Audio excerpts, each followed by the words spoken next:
Welcome to What's New Radio, Extra Time, where we speak with employees, managers, educators, or stakeholders in the energy sector about the services and projects at Light and Power. I'm Jackie Marshall-Clark, Manager Communications and Government Relations. Joining me today is Nika Archer, Engineering Manager at the Barbados Light and Power Company in our Assets Management Business Unit. Hello, Nika. Well, good to have you as always on What's New Radio. Tell our listeners what you do at Light and Power. Hi, Jackie. So at Light and Power, basically what we do really is look for ways to, in the asset management section, is to look for ways to keep the lights on, and if the lights are off, to make sure that they are off for as short a period as possible. And one of the ways that we would have discussed last year is through our vegetation management program. And when we talk about vegetation management, that's really a fancy word for trees. And in this, we leverage a technology called GIS, which is Geographical Information Systems, in which we plot all of our trees, determine how close they are to lanes, and then go ahead and schedule a program to trim these trees. And you did tell us a lot about that program last year. No wonder you're so interested in this 1 Million Trees initiative that is happening in Barbados right now. Yes, we are. Because, adding 1 million trees at some point in time, some of the trees will be planted near power lines. So our interest is that we would like to be able to explain, when you plant the trees, make sure they're not planted underneath the power lines. And if you must plant them under the power lines, make sure the species of the trees, not to be technical, is such that it's not a tree that grows tall. So I know they have options of trees, well, I don't know, but I think they have options of trees that don't grow to the point of, say, 20 feet that would impact even on not only light and power, but telephone and all the other communications. Well, so let's find out more about this. And so today I've brought to the studio Dr. Chelston Brathwaite, and he's actually the coordinator of the project, the National Tree Planting Project. Welcome, Chelston. Welcome. I'm glad to be here, and good afternoon to all. Well, I'd like to learn more about this project. Tell me. The Million Trees Project was initiated by our Prime Minister, the Honorable Mia Motley, as a response to the challenges we face in climate change. The reality is that trees represent an important and a cheap way of reducing carbon dioxide levels in the atmosphere, which are, in fact, a real threat to the global initiatives of controlling climate change. Most countries around the world today are considering the planting of trees as a legitimate response to reduce carbon dioxide levels in the atmosphere and so reduce global warming and reduce the effects of climate change. So tell me exactly what are the benefits to us as Barbadians? As Barbadians, we are affected by climate change because we're an island nation. And we have recognized all the global information indicate that sea levels are rising. As an island nation, we are worried about the fact that as sea level rises, it could affect our beaches, our coastline considerably, and we could get saltwater intrusion into our aquifers. Part of that reality has already been expressed in islands around the world. In the Malvinas, for example, they're building a seawall because they're worried about the increase in the height of the ocean as a result of the melting of the glaciers. And so we must be concerned because, in a real sense, being an island nation, a water-scarce country, we have to protect our water resources and we have to protect our shoreline because that is part of our tourism product, part of our tourism industry, part of our tourism asset. Our beaches are critical to the future of our tourist industry.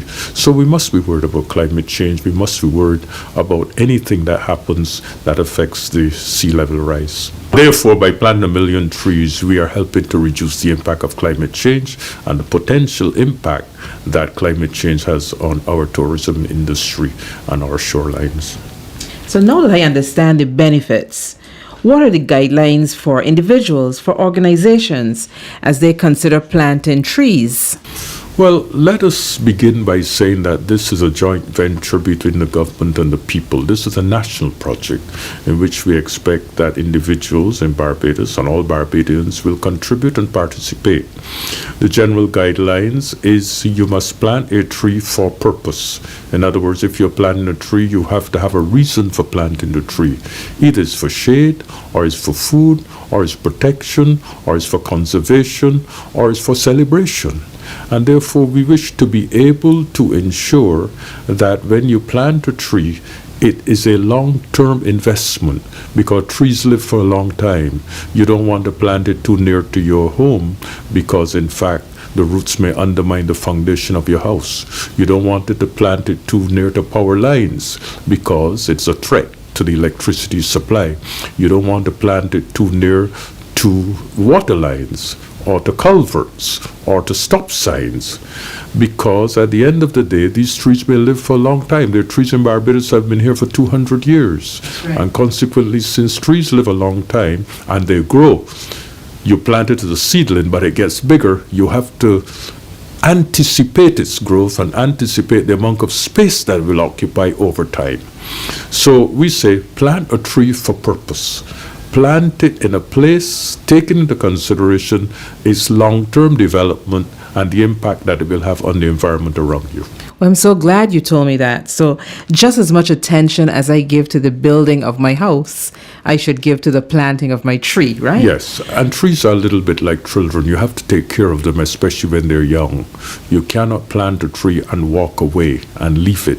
It has to be taken care of, especially the supply of water in the early stages until it becomes mature. As I indicated earlier, we're planting trees for purpose.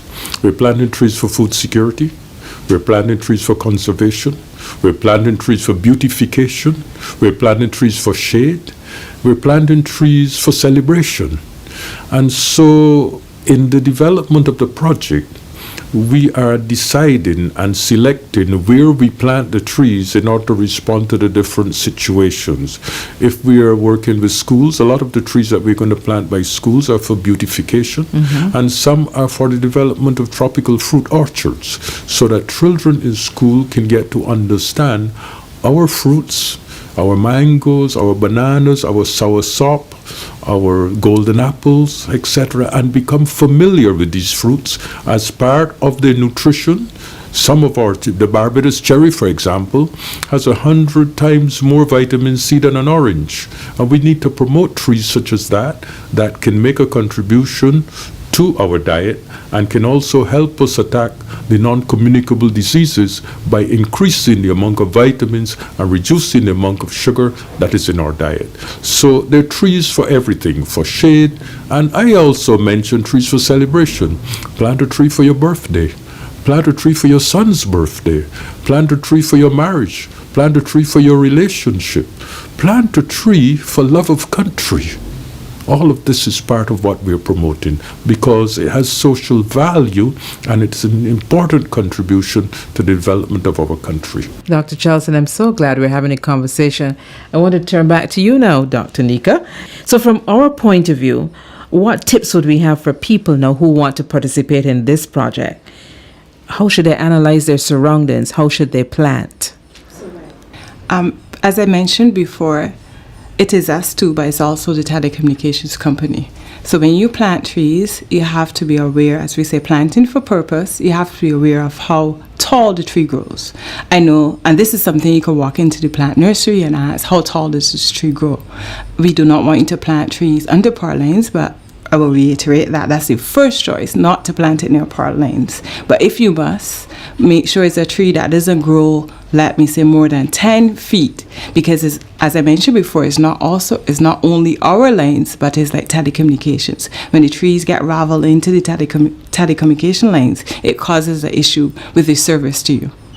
So last time you were here, we talked a lot about the geographic information system and how you would identify trees and trees that need cutting and trees as they grow and all that. So how do you anticipate that this 1 million tree project will impact that system? Now, when we look at, now we have a clear understanding of the project. It's not only, remember the focus, as you mentioned, is planting for purpose. And not, if you plant in a tree in your backyard, that won't really, matter to us. The only issue will be when you plant a tree near the power line. And if it is that you plant a tree near the power line and it's not a tall tree, that won't really matter to us. And we would not know about this tree until most likely you report it or we do an inspection, it grows into the power line. So this will impact us like maybe 5-10 years down the line, depending on the growth rate or depending on the maturity of the tree at which you plant. I'm going to enjoy this project, Dr. Chelston, and I'm sure that you will want to engage Nika a lot more as you go and talk to other people in the community and as they get interested in planting trees. So again, I want to ask you, where are you getting these 1 million trees from, and maybe at what cost? We have in Barbados two major nurseries, the National Conservation Commission and the Soil Conservation Project in the Scotland district. And they produce seedlings on a regular basis. What we're doing is increasing their capacity at this stage in order to ensure that they can produce the number of seedlings that are required. In addition, of course, we will be dependent on private nurseries. There are a large number of private nurseries in Barbados who also produce seedlings. A lot of the private nurseries, a lot of their emphasis on vegetable seedlings, but nevertheless, there's some of them that also produce trees, and we'll also be dependent on them. There is the possibility of looking to import some trees where we do not have the capacity or the varieties that respond to our need. Now, if we do that, we're going to take all necessary precautions to ensure that we follow proper quarantine protocols to ensure that in the process of importation, no pests or diseases are introduced into our country. I'm sure. But to the extent that we are seeking to plant this 1 million trees, we are confident that we can produce the variety or the majority of that number here in Barbados. Any idea how many you've planted so far? So far, since we initiated the project, we have planted about 5,000 trees already. We started in St. Lucie as part of the link to the We Gathering initiative, and we've planted 5,000 trees already in St. Lucie. And I'm sure that doesn't include the 200 planted by Light and Power just a week or so ago. So you know what? I think this is really an example of a good partnership and a good opportunity for us to support you. So that is us, meaning the Barbados Light and Power Company, supporting you and the National Tree initiative. So we will get together again. We will talk more about this. We will help you, and Dr. Nika will help Dr. Chelston, I'm sure, as we take this project into the community. Thank you both for being here. Thank you for having us. Thank you. And joining me now is Joyanne Haigh from Haigh Communications. Joyanne, what's your role in this project? Thank you, Jackie, for having me. Our role with the replanting project is simply to help coordinate the public relations.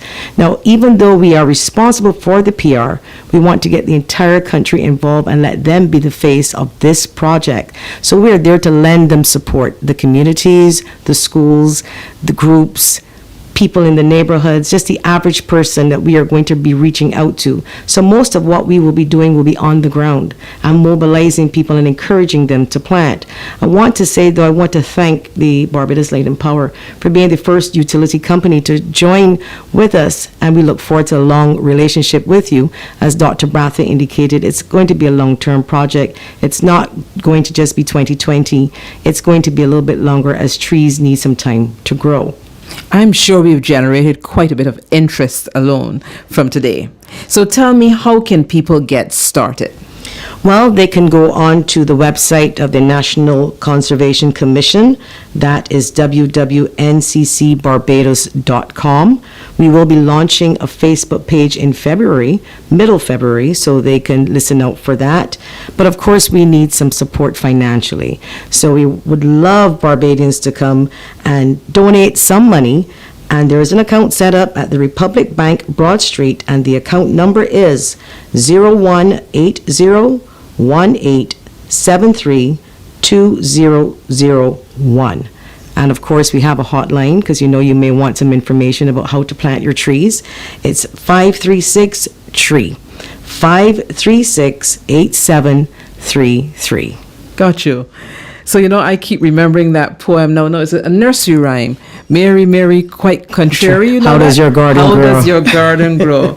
With silver bells. Well, let's hope that it's with silver bells and that we do need the financial support. I will say that much. And part of our job at Haigh Communications is to obviously go to corporate sponsors like yourself and to ask for some assistance. And it doesn't only have to be financial. It could be just participating and beautifying your corporate, your building. So if you can't afford to give us financial support, then hopefully you can purchase some trees from the NCC directly and then beautify your organization on the outside. So, Joyanne, if you live somewhere where you can't plant a tree, is there a common space that we can possibly plant the trees in for community or otherwise? Well, I'm glad you asked that question because that's where the community involvement comes from, the community centers in the neighborhood. So if you can't plant in your backyard, and let's just say we're planting for food security, you should be able to have some mango trees and apple trees at the community center. Also, I'm sure there are a lot of people there who want to help, that they would have some land that they're not using. They might be able to allow us. And it's happening all now. People are asking for us to come and plant a tree on their land, and there's no house there. So they getting involved too and saying, look, you know what? There's a chance to clean up your property that you're not using and utilize it then to plant some trees. Well, we will not only be following the progress, we will be supporting your project as we go through the year. Thank you so much, Joyanne. Thank you, too. I'm Jackie Marshall-Clark, Manager of Communications and Government Relations at the Barbados Light and Power Company. I was speaking with Dr. Nika Archer, Engineering Manager at Light and Power, Dr. Chelston Brathwaite, Coordinator of the National Tree Planting Project, and Joyanne Haigh of Haigh Communications. If you want more information about the We Gathering National Tree Planting Project, the website is wegatheringbarbados.com. What's New Radio is broadcast on radio the first week in every month and repeated again in the last week of every month. You can listen again to this interview on our website, blpc.com.bb. What's New Radio Extra Time. Connect with us on Facebook or Instagram, BLPC Online, or tweet BLPC, or call 626-4300 for customer assistance. Till next time, bye for now. This program was produced for the Barbados Light and Power Company by SFA Communications.